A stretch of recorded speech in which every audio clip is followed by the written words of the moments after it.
Biar tagepe ma Tuhan berkati. Biar susah ma Tuhan sayang. Biar miskin ma Tuhan jaga. Itu pengakuan iman. Salam jumpa lagi di mimbar UBB Gemit. Bapak Mama, saudara-saudara, Tuhan Yesus pengorang yang Tuhan Yesus sayangi. Kita ketemu lagi lewat mimbar UBB Gemit untuk merenungkan firman Tuhan dari Ibrani pasal 13 ayat 5 dan ayat yang ke-6. Tapi sebelum merenungkannya, membaca dan merenungkan, mari kita berdoa. Ya Tuhan, dalam Kristus Engkau telah memberi dirimu menjadi firman yang hidup. Dan oleh pimpinan roh-Mu Engkau memimpin gereja-Mu menghimpun kitab suci menjadi firman yang tertulis. Agar dari dalam firman yang tertulis ini kami belajar mengenal kehendak-Mu oleh kuasa Roh Kudus. Karena itu kami mohon berilah roh-Mu bekerja di hati kami, supaya kami mengerti firman yang tertulis ini dan menjadikannya hidup dalam hidup kami, untuk memuliakan Kristus selaku Tuhan dan Juru Selamat kami. Amin. Ibrani pasal 13 ayat 5 dan 6. Janganlah kamu menjadi hamba uang, dan cukupkanlah dirimu dengan apa yang ada padamu. Karena Allah telah berfirman, Aku sekali-kali tidak akan membiarkan engkau, dan aku sekali-kali tidak akan meninggalkan engkau. Sebab itu dengan yakin kita dapat berkata, Tuhan adalah penolongku, aku tidak akan takut. Apakah yang dapat dilakukan manusia terhadap aku? Saudara-saudara, Ibrani 13 ayat 5 dan 6 ini luar biasa. Dua ayat yang pendek, tapi dia mengandung di dalamnya 4 hal yang besar. Yang pertama, ada satu larangan. Larangan itu bilang, janganlah kamu menjadi hamba uang. Yang kedua, ada satu perintah. Bunyi perintah itu ialah, cukupkanlah dirimu dengan apa yang ada padamu. Yang ketiga itu adalah janji Tuhan. Janji Tuhan ialah, aku sekali-kali tidak akan membiarkan engkau, dan aku sekali-kali tidak akan meninggalkan engkau. Dan yang keempat, sebuah pengakuan iman. Tuhan adalah penolongku, aku tidak akan takut. Apakah yang dapat dilakukan manusia terhadap aku? Ini 4 hal yang luar biasa, dan kita akan membicarakannya bertitik tolak dari pengakuan iman dan nanti janji Tuhan. Saudara-saudara, orang yang mengaku percaya ini, dia percaya karena dia berpegang pada janji Tuhan.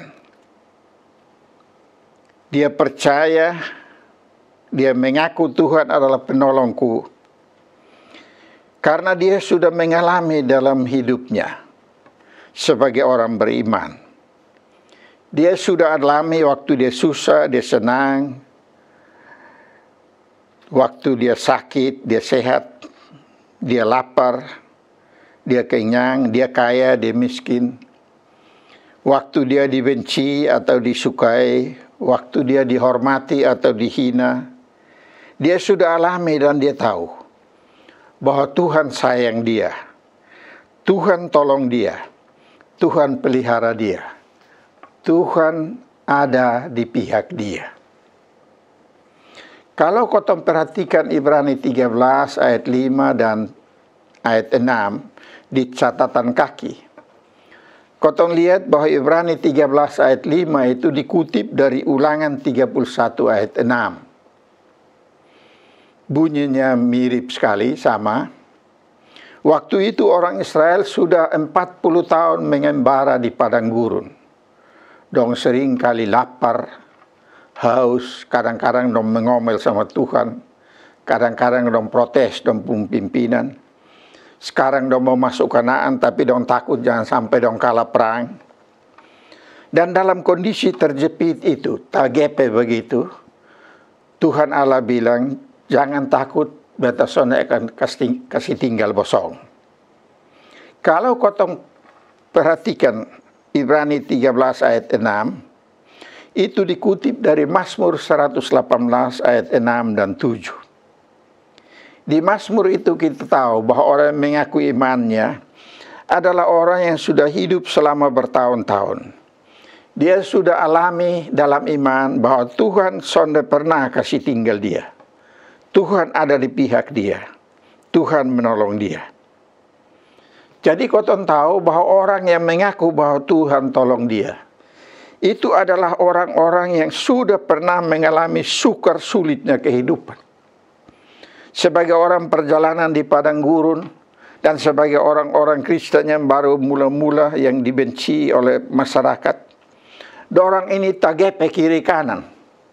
Secara politik tagepe. Secara ekonomi juga terjepit. Dalam hal berdagang juga begitu. Secara sosial dorang tidak dihargai. Dianggap masyarakat kelas 2. Jadi orang yang mengaku iman begini adalah orang yang berada dalam kesesakan. Namun orang yang terjepit ini tidak lari dari Tuhan. Dia berharap pada Tuhan. Dia bersandar pada Tuhan. Dia berdoa pada Tuhan. Dan Tuhan menolong dia. Orang yang berani mengaku begini, dia sonde akan jadi hamba doe.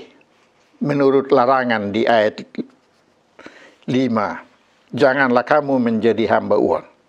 Sebab dia tahu bahwa dalam hidupnya bukan Tuhan yang menguasai dia, bukan uang yang menguasai dia. Dia bukan hamba uang, tapi dia mengalami bahwa dia hamba Tuhan, karena Tuhan yang memelihara dia. Tagal itu, di dia pun susah dia bilang, Neo, bosong boleh bikin karmana sa, biar bosong kaya karmana, bosong bikin susah karmana, beta sone takut. Karena Tuhan bela sambeta. Tuhan jaga sambeta. Dengan pengakuan ini dia mengandalkan Tuhan dalam kesulitan hidupnya. Dia tidak mengandalkan uang, dia tidak mengandalkan harta, dia tidak mengandalkan kekayaan. Tapi dia mengandalkan Tuhan karena dia alami bahwa Tuhan bersama dia. Jadi pengakuan iman ini bukan diucapkan oleh orang muda yang baru habis kasasi sidi, jadi tabis sidi kau berdiri di muka mimbar kau mengaku, bilang Tuhan penolongku. Dia juga bukan pengantin yang bairing dan cinta menggebu-gebu di muka mimbar kau mengaku bilang Tuhan adalah penolongku. Tidak. Iman ini lahir bukan dari bahafal nats, tapi lahir dari pengalaman. Iman ini lahir dari pergumulan yang berat. Lahir dari kehidupan yang bukan hura-hura, tapi dari penderitaan. Bukan dari kelimpahan, tapi dari kesulitan.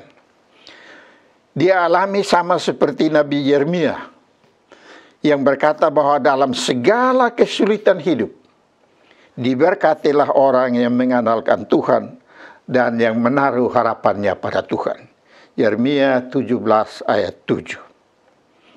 Biar tagepe ma Tuhan berkati. Biar susah ma Tuhan sayang. Biar miskin ma Tuhan jaga. Itu pengakuan iman. Waktu surat Ibrani ditulis, para pembaca Ibrani juga mengalami kesulitan. Mereka dianiaya karena mereka pun iman. Mereka susah dan menderita. Ada orang Kristen yang hartanya dirampas karena imannya. Mereka berdagang tidak laku karena relasi-relasi dagang tidak mau berurusan dengan mereka. Di Ibrani 13 ayat 15 ini, Tuhan berjanji menjadi kekuatan bagi umat yang percaya kepadanya. Janji Tuhan ini menjadi kekuatan karena Tuhan tidak pernah berdusta. Tuhan tidak ingkar janji. Tuhan tidak gagal memelihara kita. Maka dalam segala keadaan, kau bisa mengandalkan Tuhan dan bersandar padanya dan berharap pada janjinya. Bapak Mama yang Tuhan Yesus sayang, janji Tuhan ini yang kita tanggapi dengan pengakuan Tuhan adalah penolongku.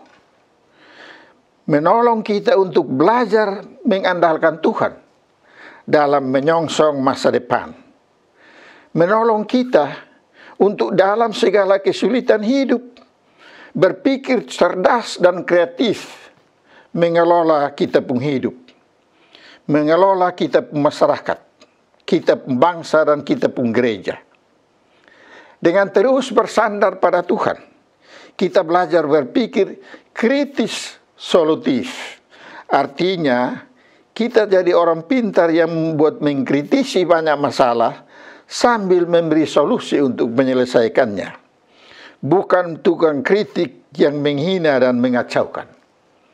Dalam nama Yesus dan dengan mengandalkan janji Yesus yang selalu menyertai kita, kita berani berpengharapan tentang hari esok walaupun sulit, supaya kita mampu membawa diri dan menyelesaikan masalah-masalah kehidupan, masalah-masalah kemanusiaan, dan masalah lingkungan hidup. Maka, mengandalkan Tuhan berarti kita didorong untuk tidak sekedar mengadakan kritik yang menghina, kritik yang merusak nama baik orang. Tidak. Tapi iman dan mengandalkan Tuhan menjadikan kita pembawa damai, bukan menjadi provokator. Teks yang kita baca ini mengandaikan bahwa memang kita butuh uang, kita butuh barang. Tetapi karena kita mengandalkan Tuhan, maka kita tidak menjadikan diri kita hamba uang. Sebab orang percaya adalah hamba Tuhan. Menjadi hamba Tuhan dan mengandalkan Tuhan menolong kita untuk dalam segala aktivitas kita. Kita belajar mencukupkan diri dengan apa yang ada pada kita. Dan memakai apa yang Tuhan beri pada kita dengan rasa syukur dan gembira. Sambil terus berbagi dengan semua orang. Berbagi dengan apa yang kita punya. Untuk menolong sesama kita. Tuhan menyertai kita semua menyongsong masa depan. Amin. Mari kita berdoa. Bapa, terima kasih. Janjimu kami amini. Sebab kami mengalami dalam hidup beriman bahwa Engkau selalu ada bagi kami. Karena itu kami mohon, bukalah mata iman kami untuk melihat bahwa Engkau hadir. Sehingga dalam susah, dalam sakit, dalam kelaparan, dalam kekurangan, kami bersandar padamu, sebab di dalam Engkau, hidup kami hari ini, masa depan kami terjamin pasti dalam nama Tuhan Yesus.